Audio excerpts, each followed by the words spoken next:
All right, good evening, everyone. Oh,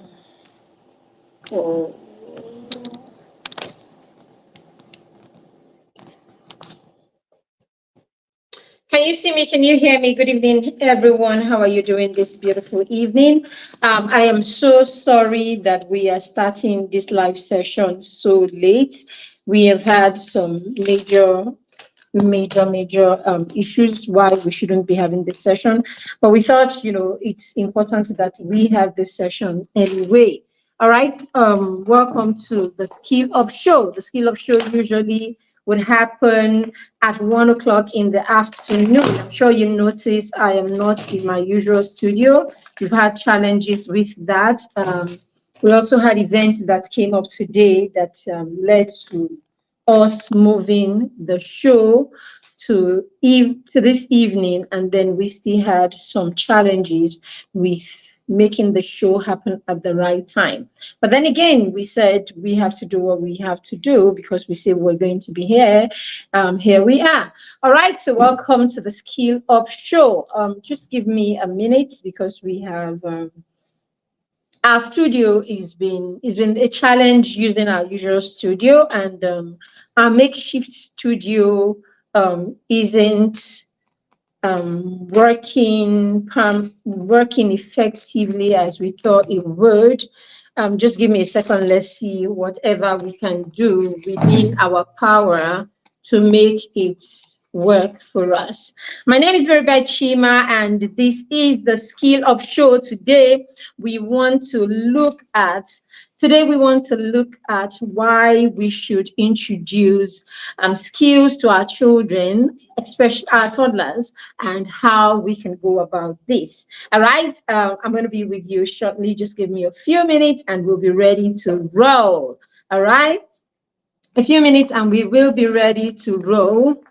Looks like we're close to it. Okay, so I think we could do this. All right, so yes, we will be sorting out our studio issue in the next month or so permanently, so that we can have the right kind of lighting and all of that. I hope you can see me clearly, you can hear me clearly. If you can't, do let me know that you can see me and you can hear me clearly. Yeah, so yes, today, welcome. Right, let's kick off the show right now. The show is really late and we apologize for that. It was as a result of certain things that were beyond our control. We thought of canceling, but we said no, let's just go about the show. All right, so yes, so today we're going to be looking at, or we want to look at, why we should, or how we can skill our toddlers effectively. Right. So when we're talking about your toddlers, for the purpose of this class, look at your toddlers as your children look at your toddlers as your children between 3 and 6. Some would say your toddlers are kids between 3 and 5. Right. Now, for the purpose of this class, let's look at our toddlers as kids who are between 2, a little over 2, and then 6. Why should you be skilling a child who is only 3 years old? Why should we bother with teaching our children who are only 4 and 5-year-olds skills? Is it necessary? All right. Now, let me tell you something. If you didn't know this, do you know that it is, the likelihood of your child internalizing a life skill, your toddler internalizing a life skill, is actually higher, right? It's generally higher than that of a teenager internalizing that skill. So if you have a life skill or habit that you want to introduce to your child, if you have a toddler and you have a teenager, the likelihood that either of these people will internalize that skill or internalize that habit is higher in your toddler than it is in your teenager. Why is this so? It is because your toddler's brain is more receptive to learning. Yes, the toddler's brain is more receptive to learning. Your toddler is wired for learning. Your toddler is in a phase of their life where learning comes naturally, where learning is easy, where learning is exciting. Your toddler is still in the phase of their life where they are highly curious. So your toddler is highly curious. He wants to figure out things. He's interested in understanding the world around him. So as a result of that curiosity and that innate ability to know, to unravel things, to discover things, your toddler is more open to learn than your teenager. Your teenager, on the other hand, is in that phase of their lives where they've had a lot, they've had experiences, they've had enough experiences to think that they know a lot about the world. Yes. So your teenager is struggling between, being a child and being an adult. So their autonomy is setting in. The knowledge that they now know a lot is setting in. The knowledge that they are individuals is setting in, and the need to want to make their own decisions and do only the things that they love to do has kicked in. Your teenager is likely to already, be set in his ways, the habits that he knows, the habits that he's practiced over the years, right? The habits that he's practiced over the years have been rooted, have been internalized. So the teenager has internalized the habits that they have learned over the years, or things that have been consistent in their lives over the years. At this point, they are already, autonomous now. They want to do the things that they want to do, as I said earlier. They want to choose what they do and what they don't do. So the chances that your teenager will flow with, a skill or a habit that you're trying to introduce to them is slimmer than your toddler who is excited, who's curious about learning, who is trying to understand the world around them. Now, this is one of the major reasons why, as a parent of a toddler, you want to ensure that you are intentional. Because what you want to do is you want to key into that opportunity, because you can see, or because you know that this is what is going on in the brain of your toddler, because you know that your toddler is hungry for learning, for knowledge. You know that your toddler is open, to learn. You know that your toddler is in the window state, a period for learning certain skills effectively, or learning skills effectively. Now, what you want to do as a toddler, a parent of a toddler, is you want to make use of this opportunity and introduce them to skills. Now, when you introduce them to these skills, already we said that the toddler's brain is prepped. The toddler's brain is prepped and is receptive to learning. Now, if you become wise enough, or you become knowledgeable enough to know that, this is what is going on in the brain of my toddler, this is what's happening with my toddler, and this is an opportunity for me to introduce those effective skills, those right skills, those skills that my toddler will need eventually as they grow older to navigate the world on their own. Then if you know this, then the next thing you want to do is you want to introduce these skills into the life of your toddler, because you know that when you do, they will internalize these skills. Now, how consistent you are after that, or what you do after that, will determine how effective this will become, or how this will become a part of your toddler.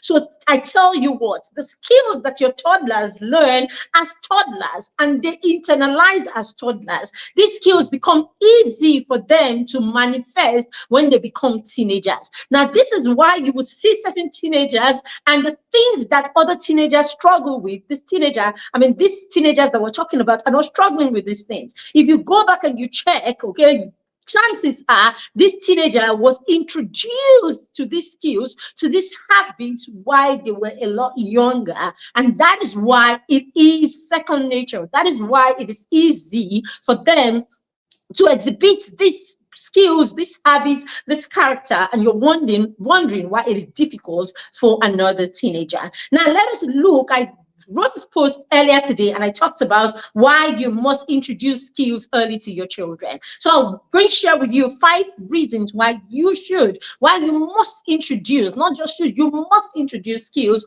to your toddlers as early as possible. Okay, because usually you will hear parents say things like, children are children, I mean, let children be children, right? We hear things like that. Let children be children. Eventually they'll figure these things out. Eventually they will know these things. The truth is, you are correct. You are correct if you say eventually my toddlers will grow into young school-age children, and they'll grow into toddlers and into teenagers. And when they do, they will know how to do these things. Someone said to me, have you ever seen an adult who doesn't know how to buckle their shoe? Right? Now, why stress these children when they are 4 and 5 to learn to buckle their shoes, when eventually, when they become 10 and 12, they will do it, right? Now, this is the thing that we need to understand, dear parents, and the reason why we need to see that there is time. Parenting is time and season. All right, parenting is time and season. There are seasons and there are times in your children's life, and you cannot play with time, right? Time plays a crucial role in the growth and development of your child, and your ability to key into every time and season of their life and maximizes is what will set your child apart, what will equip your child for success, basically. All right, so I will talk to you about why time is important, or why time is essential, and why those things that your child is learning at 2, okay, and 5 and 10 and 12 will mean different things to your child, or will have different effects in the life of your child. All right, now, why is my child learning skills? Why is my child learning to buckle his shoe? Why is my child doing chores? Why is my child learning, to do anything at all when they're little children and they should be served and they should be taken care of 100%? Now, dear parents, when children learn to do things early, there are certain things there's certain skills, there's certain natural skills that take up spontaneously, right? That kicks off spontaneously, okay, kicks off unconsciously while the child is doing something else. The child is just learning a particular activity, all right? Learning a particular activity, practicing a particular activity, upfront, or something that you can see and this is what the child is doing. But at the back end, there are a lot of things that are happening at the back end, and the back end is what we are interested in when we say children need to learn skills as early as possible. It's not what meets the eyes, it's not what you and the child are doing at that time per se, but it's a lot more about what is happening in the back end and how the child is being developed, at the back end or unconsciously. This is very, very key, and it's important that we know this. All right. Now, when your children start doing chores, for instance, let's take chores as one of the skills that we're talking about. When you're 1 year old, you're 18 months old, you're 24 months old, when you introduce them to doing chores, you introduce them to attending to their own needs, you introduce them to doing basic things around the home. What it does, first of all, is it will help your children to develop their fine motor skills. I talked about this in the post that I wrote earlier today. All right, because doing requires that the child is moving, right? Because doing chores or certain activities, right? Doing chores, certain activities, building skills, a lot of times requires that we are hands-on. It requires that we are doing. It requires that the child is participating in certain activities. What you will find out is the child is going to be using their hands, it's going to be using their legs, the child is going to be moving, making movements and all of that. And while they're doing this, they are actually developing their gross and fine motor skills. Yes, while your child is using the child is trying to grab the sponge and is rubbing the sponge over the plate, while your child is trying to help you, scoop, stuff from one container to the other, while your child is trying to help you knead the dough. All of these things that your child is doing, all of these small activities that your child is participating in, would usually help in developing their fine and gross motor skills. That your child is moving from one place to the other, the child is having to help you lift something, or the child is cleaning up after themselves. The child will make all those movements, the toy box and back and all of that. This is your child exercising. This is your child, moving, using their skills, using, their muscles, and developing all of those muscles. Now, we didn't set out, when you decided to introduce skills to your children, you didn't set out to get them to develop those muscles, to help them to build those skills, right? The fine motor and gross motor skills. You didn't set out for this, but in the back end, this is what is happening. And this is one of the reasons why you should introduce your children to doing chores and introduce them to small skills as early as possible. The second one is you're building confidence. Yes, when you introduce your toddlers, your 2-year-olds, your 3-year-olds, your 4-year-olds, when you introduce them to doing skills early, building skills, when you start building skills in them, you introduce them to doing chores,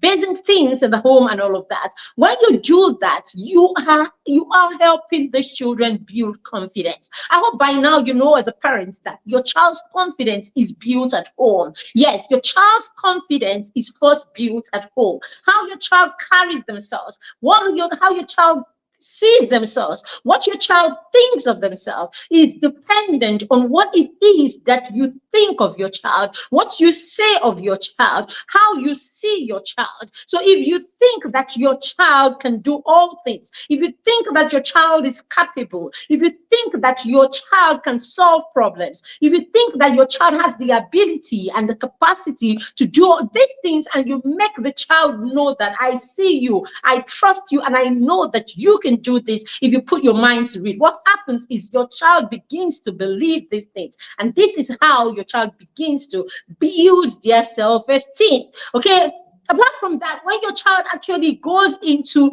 achieving these activities, you get them to do these things and you start doing it together, you show them how, and then you start doing it together. Eventually your children will figure out how to do these things on their own, and they will begin to win in this area. Dear parents, I want you to tell me, what does it feel like every time you are given a project in your office and you execute that project, and you execute that project so well that your employers or your boss is proud of you? What does it do to you? It makes you become a more confident person, isn't it?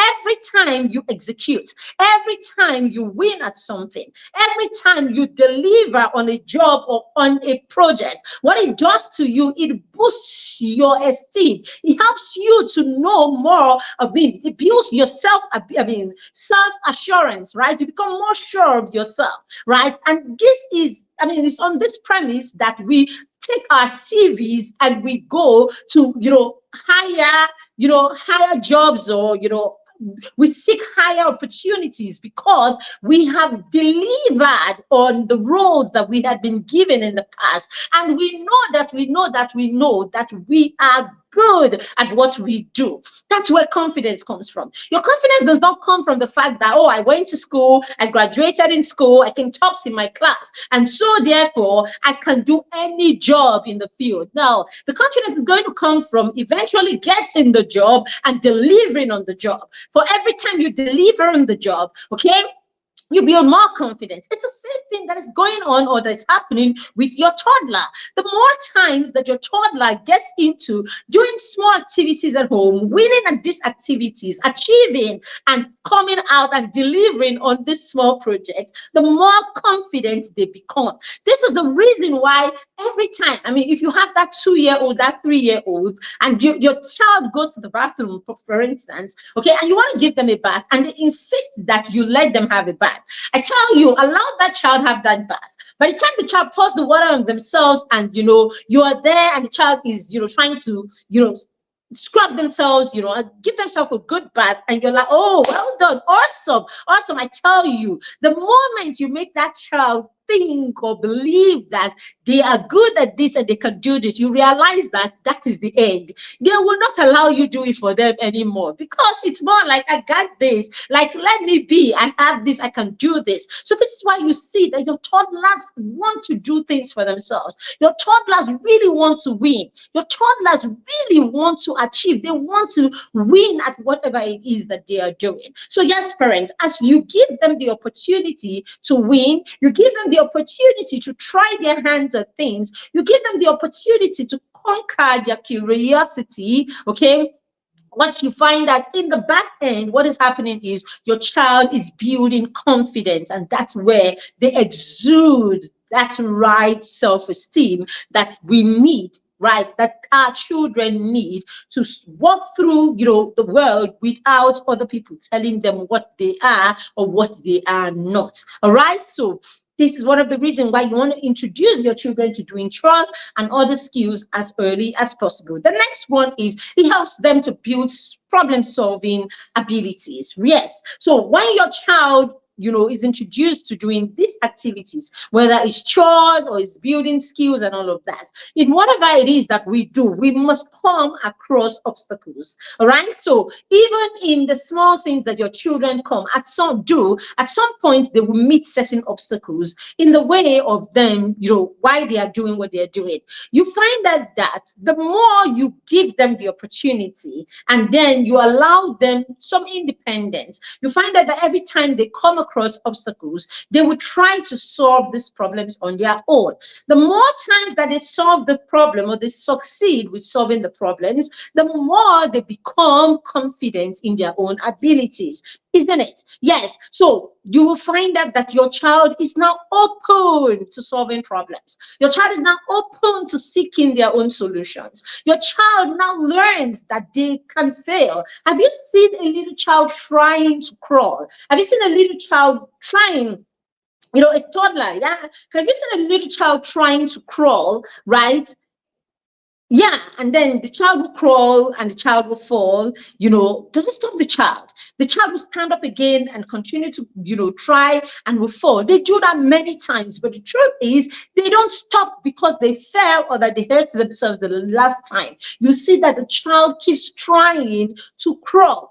That is the innocence. That is the curiosity. That is the reception to learning that your child has. And if we don't kill that curiosity, and if we allow them to keep practicing and keep trying to figure out a better way to do it than the previous time, we are opening them up to solving their own problems. And the more you open them up for this, the more the child believes in their ability to solve problems. This is how inventors and innovators and great leaders, right? This is how they are created. This is how they become. They become by being able to solve problems, failing at it, and trying again and again and again. I mean, let's not start talking about all our fun.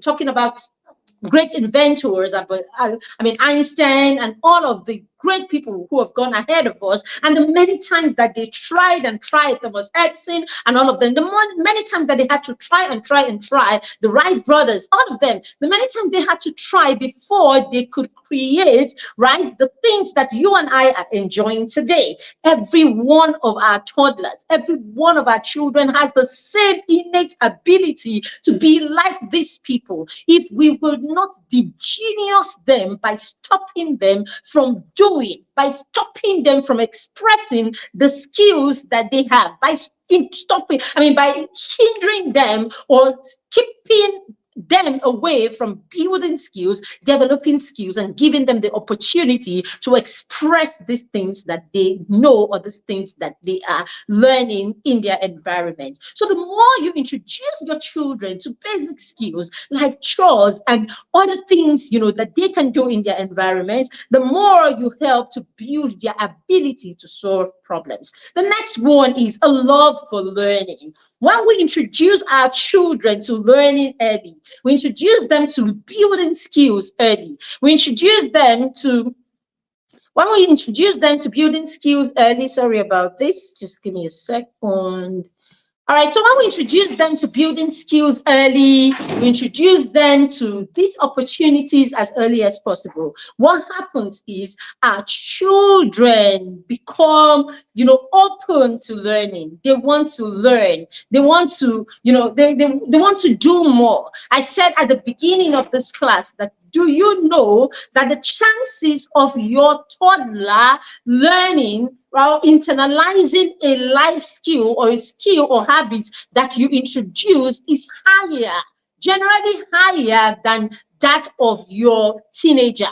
Your toddler is more likely to internalize a skill that you have taught, and that is because their brain is receptive to learning at this phase of their life. Yes, this is because your toddler is in the window phase for learning a lot of skills in the most authentic way. Yes, this is because learning and understanding is easier for your toddler than it is for your teenager.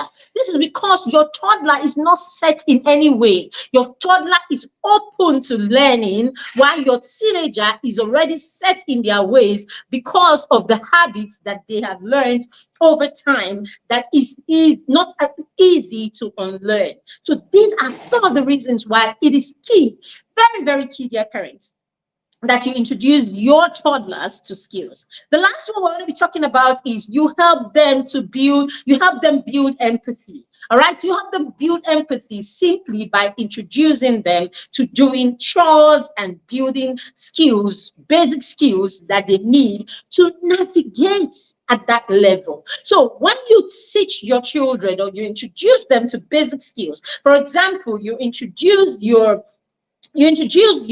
toddler to playing musical instruments, right? You introduce them to playing musical instruments. You introduce them to clearing up after themselves. You introduce them to doing dishes. You introduce them to,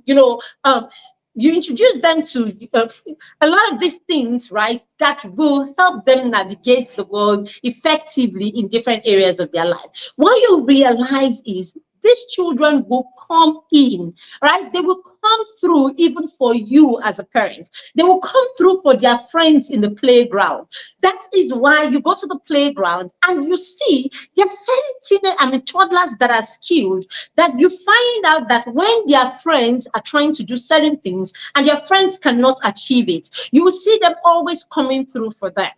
Have you noticed or have you seen a situation where, a toddler in the same class as other toddlers happens to be the one that is always soothing the other children when they are upset or they are throwing a tantrum and all of that? This is because this toddler perhaps is coming from a home where their emotional intelligence or their emotional awareness has been built, because of what it is that their parents are doing with this toddler.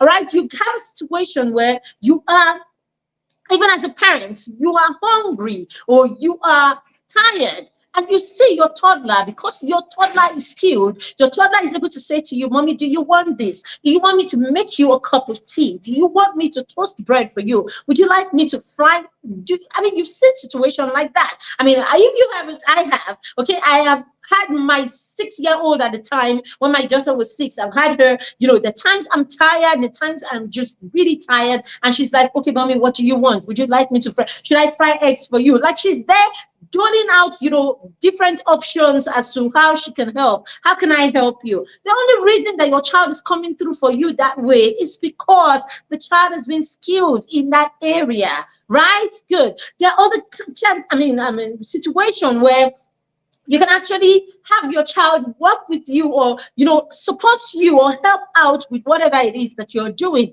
We've seen cases of parents who are bakers, parents who work from home, and how, their toddlers come in to help out, all right? Or their young children coming to help out. Why or how can they help out? Simply because they've been introduced and they've been allowed, to learn and to grow in these skills, all right?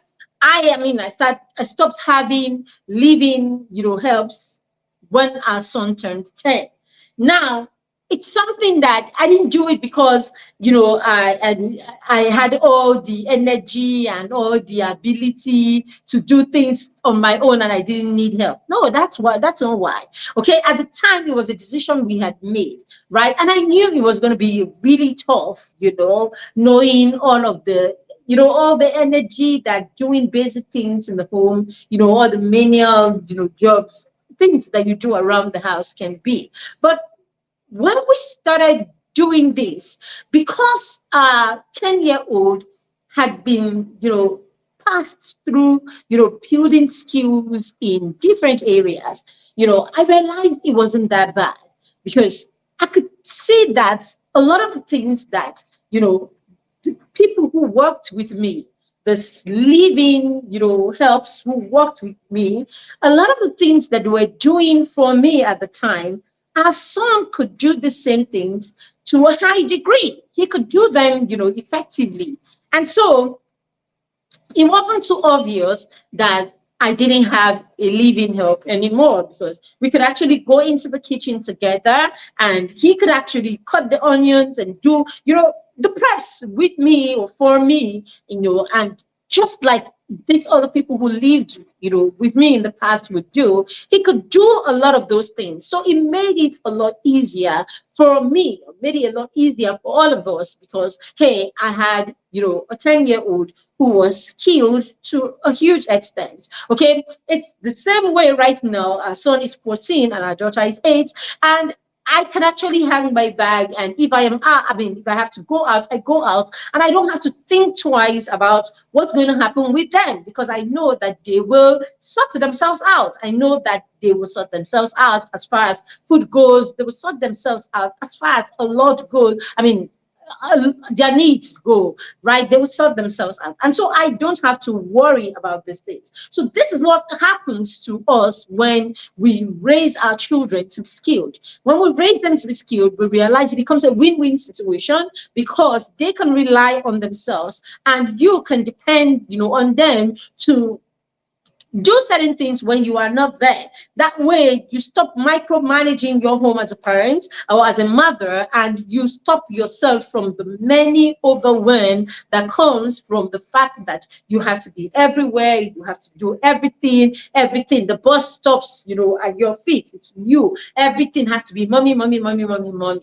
All right. So when you introduce your toddler to skills like house chores and other basic skills, what you've done for yourself is you have equipped them and you realize they become empathetic. This is why you are in a situation and they would want to help out. They're helping out in their classrooms, they're helping out with their friends, they're helping out in the playground because they can. Right? Because they can. In many cases, they're doing things that many of their friends or their classmates or contemporaries cannot do. And that is because you chose to introduce your toddler to building skills, right? Like chores and other basic skills early. So these are the reasons, dear parents, that you must introduce your toddlers to building skills as early as possible. As I said, some of these things, a lot of the skills that your children build, a lot of the ripple effects of introducing them to these basic skills are things that happen in the back end that will come in, right, to help your children as they grow older become effective, right, and become productive people as they grow older. They become productive even as teenagers. Now, a toddler that has been introduced to skills, that has been allowed to practice skills over the years, will definitely become a productive teenager. The reason why many of us, a lot of times, the reason why many of us who are parents of teenagers, the reason that we struggle with our teenagers, the reason that the conflicts are unending with our teenagers is because many times we have not skilled them up early enough. We did not introduce them to basic skills as toddlers, and we did not hang in there to help them build those skills enough such that all of a sudden, when they become teenagers, you begin to struggle because all of a sudden you have expectations and they can't meet those expectations because, of course, it's not second nature. They've not internalized a lot of these things that you are demanding from them simply because somewhere at the back of your mind, oh, you are old right now and you should be able to cater for yourself, or you should be able to attend to some of your needs. Hello, your teenagers may not be able to attend to those needs if they've not been taught and they've not been made to practice and they've not been made to become responsible in these areas. So now let's jump right into how you can do this, how you can help your toddlers begin to master skills, how you can help your toddlers begin to how you can introduce, effective skills to your toddlers. Now, number one, and very as simple as it sounds, is very, very important, is that you want to model these skills to your teenager, to your toddlers. So this is where being intentional comes in as a parent. This is where being intentional comes in. Now, when you understand your journey, where you are going to, when you have a plan for your journey, when you are not just that parent who is, who just, that parent who doesn't have a plan basically and is just it's just basically trying out things, or it's just winging things. That's the word I was looking for. If you are that parent that's just winging things here and there is no solid plan, there is no plan on ground, you're just winging things and, just whatever goes, whatever comes, what you would do to your child is you will come across as a parent who doesn't know what exactly you need or you want. In fact, you don't just come across, that is what the reality is. Because you don't have a destination, you don't know, or you don't have where exactly you are going to, you realize that you do not know what to model to your child, or what you're modeling to your child becomes confusing because one day you are this way, the next day you are that way, so the child is confused because the child doesn't, have a model of what it is that is expected of them consistently. So as a parent, if you would want to learn your children to learn skills and you would want your children to internalize skills, then you have to embody those things that you want to teach them or you want them to do, and you have to model it to them. So your children need to see you doing those things that you want to build in them. The children need to see you doing those. Let's say, for instance, you want to introduce your toddler to certain chores. What you want to do is you want to have them watch you do those chores, right? You want to have them watch you do those chores. You want to help them see you do those chores in certain ways, in a certain way all the time, right? You want to have a process to achieving this, right? You want to have a process to achieving this. When you have a process to achieving this, right, you help what it means is that you are modeling to the child. So the child can predict the process. The child can predict the process to achieving that particular skill. The child knows practically in their head that it takes 5 steps or 6 steps or 8 steps to achieve this. And then the child knows that we start here and then this and then this. So you have to be that intentional, okay? Because you want to introduce this skill, then you have to be intentional about introducing that skill to the child by modeling it in a certain way that does not confuse the child, and by doing this, in a way that the child can, see, take, and run with. So very key that you are modeling to your child. All right. Number 2 is, as a parent of a toddler, there is something that you cannot take away from your relationship with your toddler. If you want to raise a toddler that is skilled, you want to raise a toddler that will, internalize skills. Empathy is that thing. All right. Now, you need to understand that while you are modeling or you're trying to help your toddler build or learn these skills. The toddler is still a child. The toddler is still who they are, a toddler. They do not, I mean, they have the ability, but it takes time. All right, learning takes time, learning takes practice. So in the meantime, while you are trying to help them learn, you need to be patient and consistent with, I mean, you need to be patient and empathetic towards them. I mean, if you don't know what this is, then think about you, I mean, being that parent when you're trying to get your 4-year-old to do an assignment or trying to get them to do their schoolwork. I've seen, I've heard, and I know, okay, how parents struggle with this one. How your child comes in with an assignment or comes in with something from school, and you're supposed to help them or you're supposed to support them, and you're there getting angry and shouting and screaming. It's because you lack empathy. It's because you are not being empathetic towards that child at that time. Because if you are empathetic, then you would know that as much as, you know, it is that this child can learn these things, or this child has the ability or the capacity to learn this thing. It takes time to learn. It takes a process to learn, and the child is a work in progress. So you cannot raise a healthy, you know, healthy, a secure, right, toddler, a toddler who is, you know, open to learning, a toddler who is able to, you know, operate at their full potential. Because if you know the kind of potential that your toddler has, then you will just arrange yourself, right? You will just, you know, be mindful, okay, and intentional enough to help them achieve these things. You will not waste the opportunity. That's what I'm trying to say. You will not waste the opportunity to help drive, you know, as many skills in there, right? If you know the kind of capacity that your child has. And part of how you can help this happen is that you decide to be empathetic, or you recognize why you need to be empathetic, why you need to be patient with the child, and why you need to allow the child go through the process calmly, right? Go through the process calmly and with your support, rather than you being an antagonistic person towards the child. So all that restlessness and shouting and screaming and antagonism is not going to allow the child reach their full potential or achieve what it is that you are looking for. So without knowing, dear parents, you may be the reason why your toddler is not learning as well as they should learn, because your toddler will learn more effectively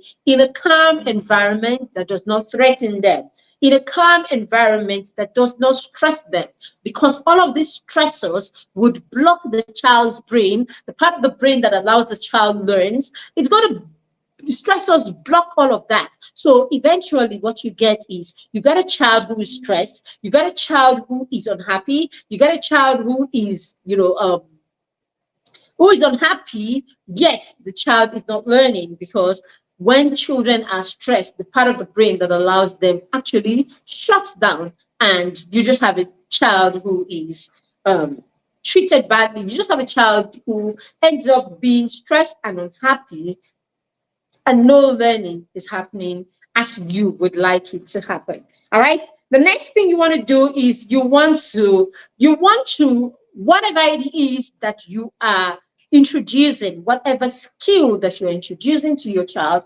whatever it is that you're introducing to your child, you need to do it in a way that the child gets a sense of satisfaction. Children do not learn when there is no sense of satisfaction. So this is why you see those children who go to those schools where teachers are constantly shouting and screaming and beating and scaring them. A lot of times is what those children are doing is they are cramming. What they are doing is they are memorizing, you know, not even in an effective way. They're memorizing in a way that they don't even retain what it is that they are memorizing. So they memorize these things, and after a short while, everything actually disappears, because they are not learning in a relaxed environment, right? They're not learning in a relaxed environment. They are not secure in their attachments. They are stressed. You know, all of these factors do not allow for effective learning. So yes, your child could be cramming, your child could be schooling, but your child is not actually learning. All right? But your child is not actually learning. The child is just taking in and regurgitating whatever it is that they've been taught. If you go back to how a lot of us were raised, go and check it. You realize for many people, this is what happened, where we all went to school and all of that. But the real learning did not happen. The real learning did not take place because of the kind of, environment and the people in that environment and the energy that they exuded in that environment. All of this can actually inhibit or stop the child from learning as the child should learn. A happy child is a learning child. Yes, a happy child is a learning child. A sense of satisfaction is what brings motivation. So if you do not, if you are a toddler parent and you want your child to internalize the skills, the habits, the basic skills that you are teaching them, okay, then you have to make it such that there is a sense of satisfaction from doing it. And that sense of satisfaction is going to come, first of all, from your ability to model this to the child in a way that the child can see that you are enjoying what you are doing. Okay, the other one is you being empathetic towards the child, understanding the child is on a journey, the child is going through a process, and it will not happen in that short time that you're looking at. It may not happen in that short time that you're looking at, but hey, the child is a work in progress. And for some children, they may learn in 2 weeks, some of them in 1 month. Every child will learn at different pace. So if this particular child is not learning at the pace where you are expecting, then being intentional, being a mentor parent helps you understand the place of empathy in your relationship, and you're able to use that empathy to help your child maximize their potential to learn even as toddlers. So very, very key that there is a sense of satisfaction in whatever it is that you are teaching or whatever it is that you are introducing to your toddlers in a way of skills, okay?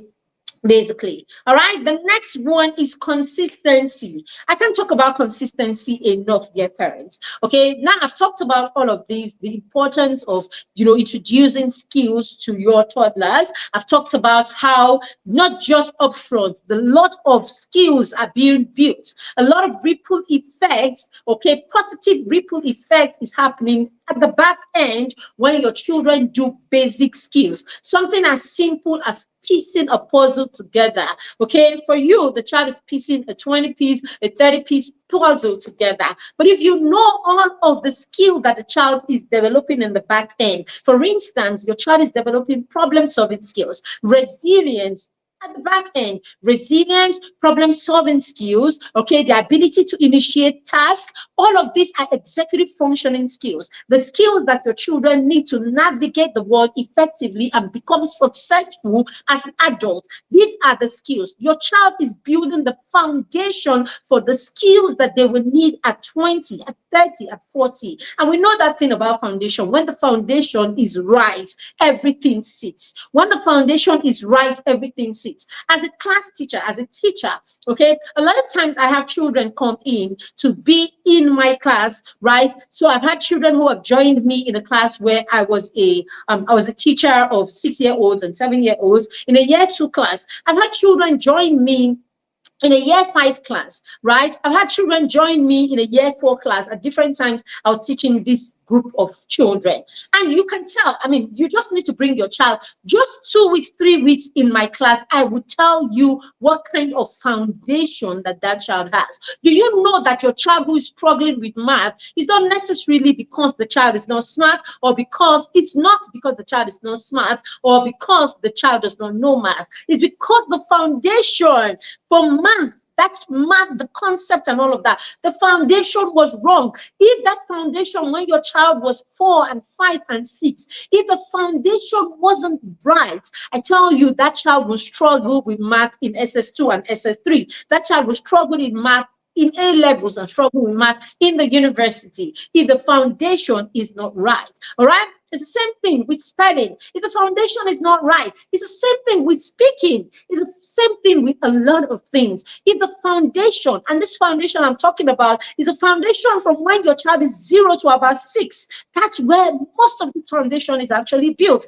because that's where the window opportunity, the window period for the child to learn these things in the most authentic way. That is when it is present, and that is where it needs to be harnessed. How would it be harnessed? By you opening the children up to learning, by you creating a sense of satisfaction in that learning, by you stimulating and charging the child's environment for learning. When you're able to raise a child who is curious, you're able to raise a child who is open to learning, you're able to raise a child who enjoys learning, you're able to raise a child, with all of this instinct intact, you realize that you are helping the child build the foundation that they need for the rest of their lives. And this is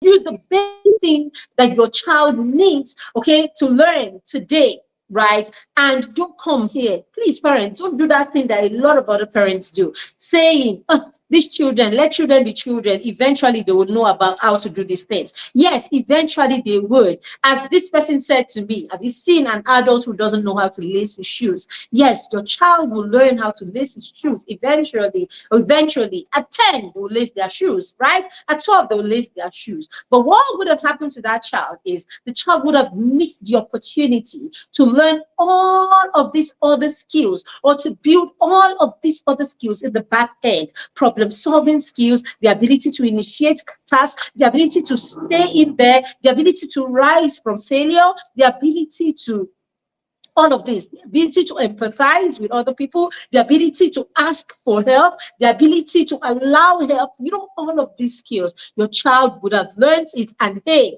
you will be raising a child with a growth mindset. A lot of times, children who are not introduced to skills and not allowed to practice skills early end up being people with fixed mindsets, because most times they do not want to fail. They do not know how to fail. They do not know how to rise up from failure. You know why? Because they did not try at a time where failing didn't matter. All right? All right, so let's go. So consistency, okay, is you, as I said, the first thing you want to do is you want to model. Do you know that there's a way to model to your child?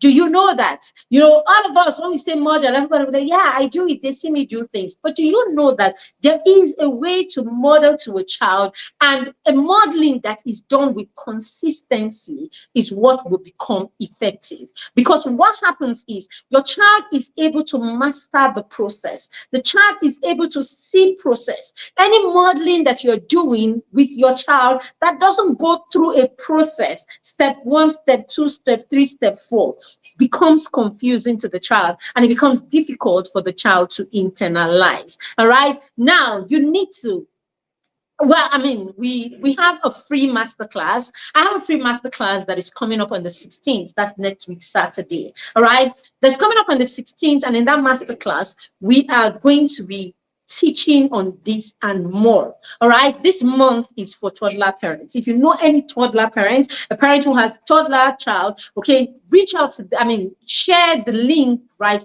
to this video with them. Tag them on Facebook, tag them on this video on Facebook, okay, and let them know that this month we are here for them. There is a lot that I and the team have packed for toddler parents that they don't want to miss. We have a free masterclass, 1 hour, 30 minutes, 2 hours masterclass next Saturday, where every toddler parent cannot afford to miss. Okay, at the end of this class, I'm going to share with you. All right, just look out for it. At the end of today, we're going to share with you how you can, key into being a part of this class next week, Saturday, so that you can come here and learn. All right, so I'll give you an example of consistency being the way that children learn best. All right, now, have you seen anybody whose parent was a tailor, for instance? All right, so I'm using tailoring,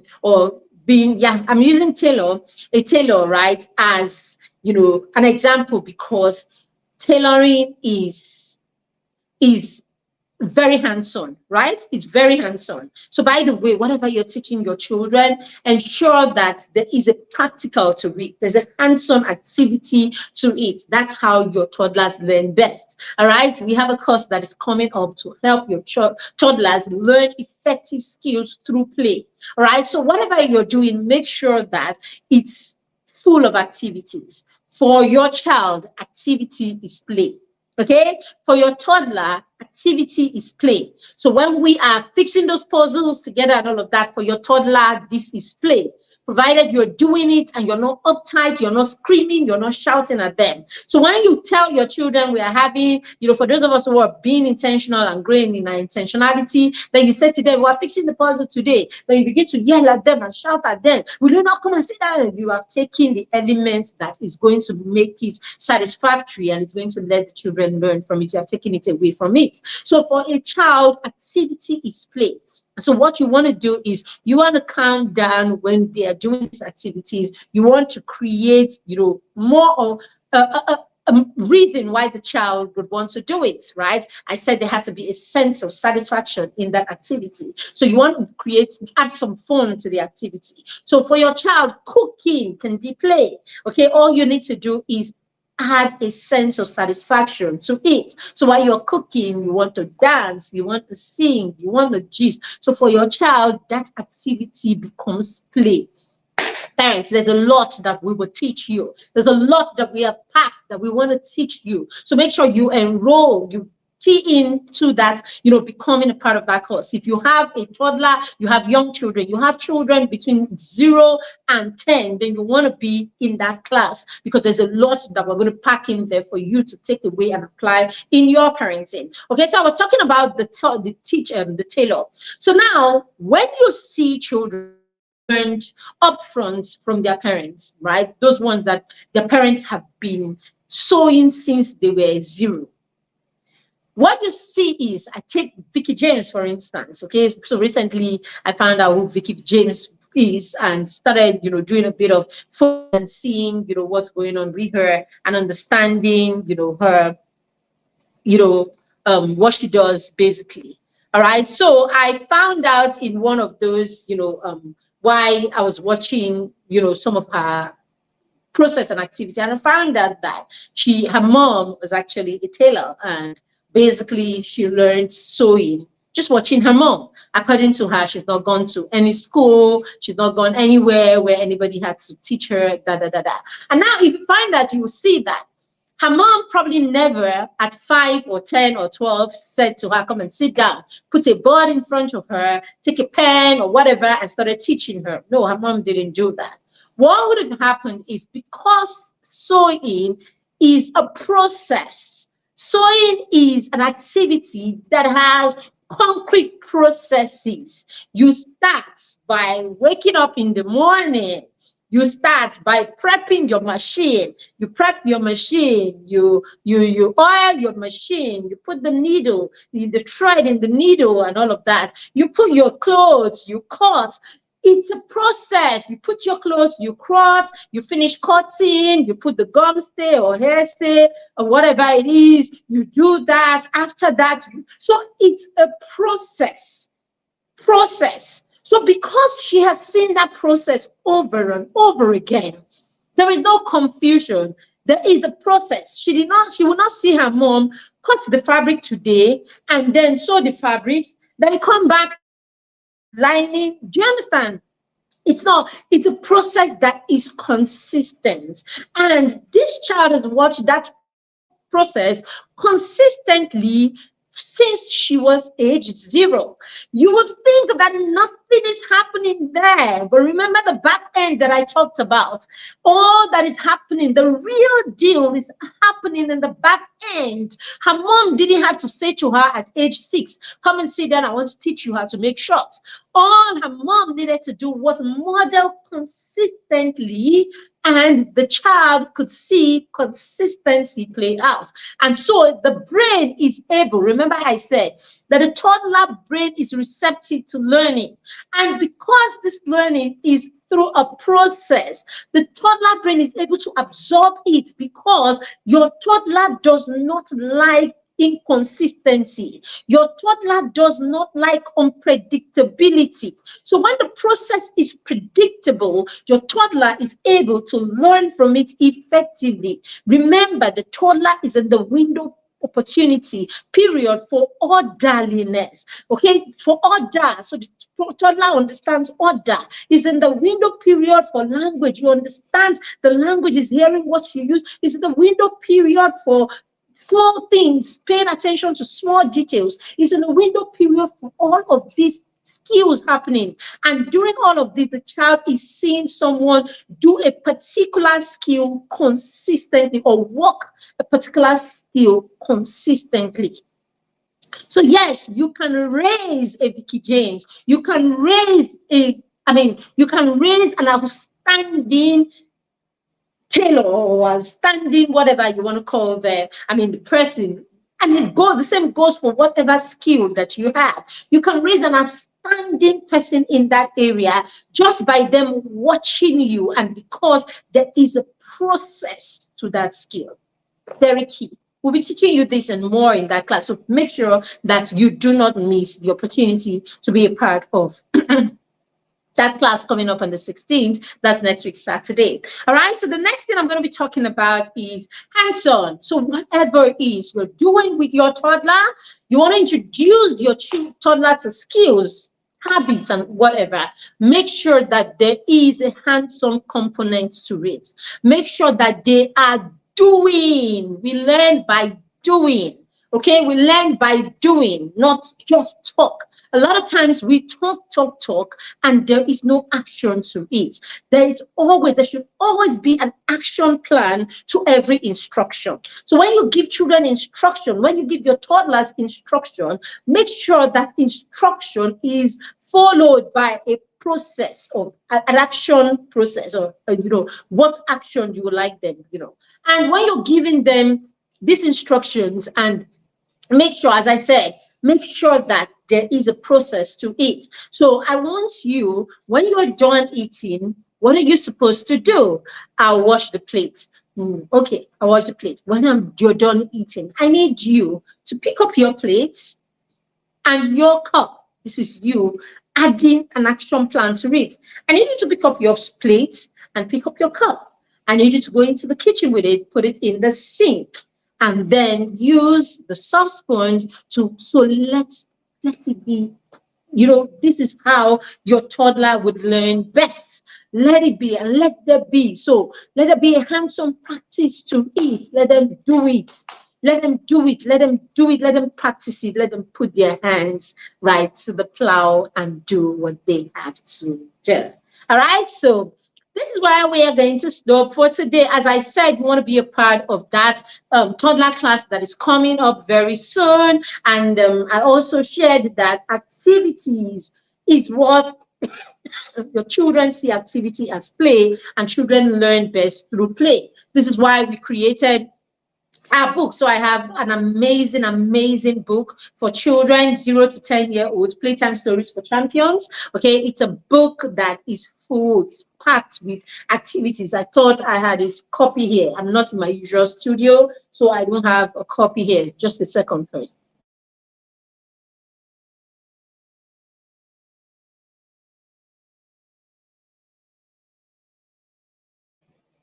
Sorry, I was hoping I could show you a copy of it, but I don't have one here right now. All right, so the Playtime Stories for Champions is a book that is full of stories and activities. I told you your children will learn when they play. For your child, activity is play, provided there is a sense of satisfaction that they are getting from it. So it is the how. How are you introducing these activities? It's what turns that activity into play for your child.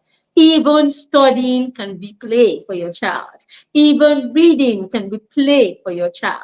Okay, so we have the reading challenge we do, summer fun reading challenge, fun activity reading challenge. We do that in August, usually in August during the summer holiday, we do that. Now, because we understand that for children, it's not just about reading a book. So you could read a book and your child will not get a sense of satisfaction. So what we do in that activity, in that reading challenge for 30 days is there is a fun aspect to the reading. So we give them activities that they do that will spur them, that will, ginger them to read, that will spur them to read, basically. And the activity becomes the reason or the motivation behind your child reading. And I can't tell you how many children we've been able to convert to children who love books just with that with the playtime, with the reading summer fun reading challenge. Okay, you want to be a part of all of these things. We have so many programs going on here that will help you raise your child to that place where they need to be. All right, so thank you for joining us. One more thing, we have our beginners conference. We have the Mastermind Beginners Conference 2024. Okay, so our conference is in April. Usually it's between April 10th and 13th. You want to register your children for the conference. Yes, the conference is free. Yes, it's our way of giving back. It's our way of empowering young children. It's our way of helping young children gaze into the life of other young children who are already pushing themselves, who are already taking baby steps towards success. So what it does a lot of the time is after the children have been at the conference, they begin to think of themselves as people who can do more, begin to see themselves as people, okay, who have the giants within them that they can unleash. The testimonial we get after the conference every time is children who become aware of themselves and begin to recognize that they are the most important drivers in their own life. So you see parents come back with testimony of their children, wanting to do more, wanting to learn skills, wanting to, practice some of the skills that they've learned, wanting to, start blessing other children with the knowledge that they have, wanting to start creating impact and all of that. This is the goal, to help your children recognize their innate abilities, help them recognize the skills, the talents that they have, and how they can be a blessing to the world. We have said the earlier they recognize these things and they begin to connect with the skill, connect with the gifts that they have, then the better, because it means that consistency sets in, self-awareness sets in, right? And they begin to explore these skills or these abilities that they have. Then your children begin to think of productive and meaningful things and not just about games and video games and gadgets and football and shows, TV shows and all of that. We want to bring them to the point where they know they are more and they begin to do more. So you want to register your child, okay? At the end of this class, just check in the group. Somewhere, I think you will have that and you can register the child. It's free, but you have to register your child to be a part of that. So thank you very much, everyone who was here throughout. I can see your comments. If you were here, if you're catching the replay, you can also say something in the comments. If you got value from this session, please share with us and let us know that you got value from the session. Thank you very much, everyone, for joining me. I do not take it for granted. Thank you for allowing us be a part of your parenting journey. Well done, and thank you. We do not take it for granted, as I said. All right. The Skill Up Show takes place every Monday at 1 p.m.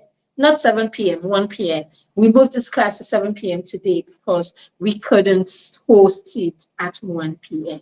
Thank you very much. If you are watching on YouTube, why don't you go ahead and subscribe to our channel, by clicking the subscribe button and also click on the notification so that you get notified whenever we go live. If you're on Facebook, why don't you join our Facebook community, Parenting Through Mentorship, right? Community. Why don't you tag a friend, follow our page, follow our profile, and be a part of all of the amazing resources that we share with parents, because we know that it still takes a village to raise a child. Why don't you allow us be your online village? Have a fantastic rest of the day and a blessed week. Thank you. Bye.